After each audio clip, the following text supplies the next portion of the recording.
Warning! Bitag Live Morning caters to mature audiences. Topics discussed are particularly on hot, timely, current issues purposely intended for Filipino viewers and listeners worldwide. Discussions may contain language that may not be appropriate for some sensitive audiences. If you do not approve of the content listed above, please do not watch our videos. If you wish to continue, we strongly advise that you proceed with caution. Viewer maturity is advised. So nobody's noticing it, but the effect. Why is U.S. now talking and saying na dapat kung may sasabihin ka, sasabihin nyo yan, i-convey nyo officially the message para makaabot sa Washington. Hello? Under ba tayo sa Washington? May mga iba ho magdidisagree yan. Yung mga talagang political scientists and foreign relations experts and some people, mga pagdating sa mga diplomacy and, you know, they have, meron ho silang may hudikahon at yun hong pamantayan na dapat mong gawin bilang isang leader at yung pagsasalita ay kinakailangan, kay mahinahon at diplomatiko, ay yun hong sinasabi nating appropriate the image of what a statement or statesman or the president should be. So, marami ho dyan Marami ho magsasabi, itong si Duterte, daldal ng daldal, hindi iniisip ang kanya mga sinasabi at bandang huli, kung minsan nagsisisi o nagbabagot, binabawi, pagkatapos magsasalita, pagkatapos mamimisconstrued, magpapaliwanag. Well, ito ho yung mga sinasabi ng mga kritiko. Well, may mga iba naman nagsasabi, just go ahead and keep talking, Mr. President.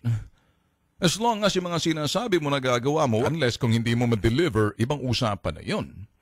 Kasi everything remains to be seen in every talk, you must be able to walk your talk. So dito ho, it's all about talk and talk. Sound bites.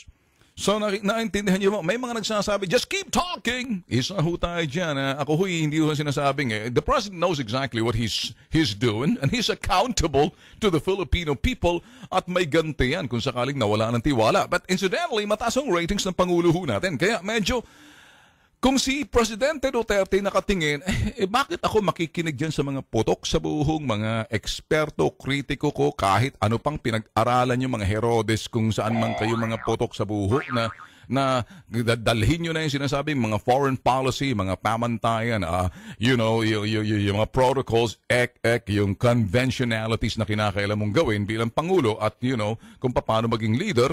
Wala akong pakialam sa sinasabi nyo. Kasi at the end of the day, it's my popularity and the acceptance ratings and the trust ratings ng mga tao magpapatunay yan. Parang ganun ho ang, para sa akin, analyzing Duterte, he's not gonna stop because he sees the momentum, and the momentum is that the people trusted him and the trust rating is high.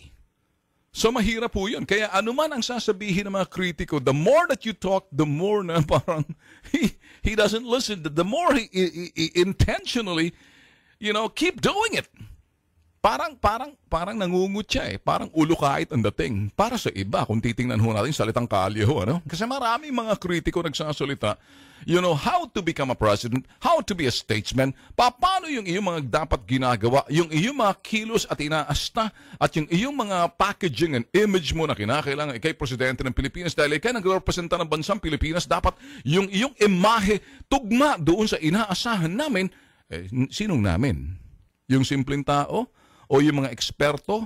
O yung mga kritiko na meron silang dikahon na pamantayan na kinakailang imumud nyo sa mukha ni Duterte. Gawin mo to, importante, itong isa.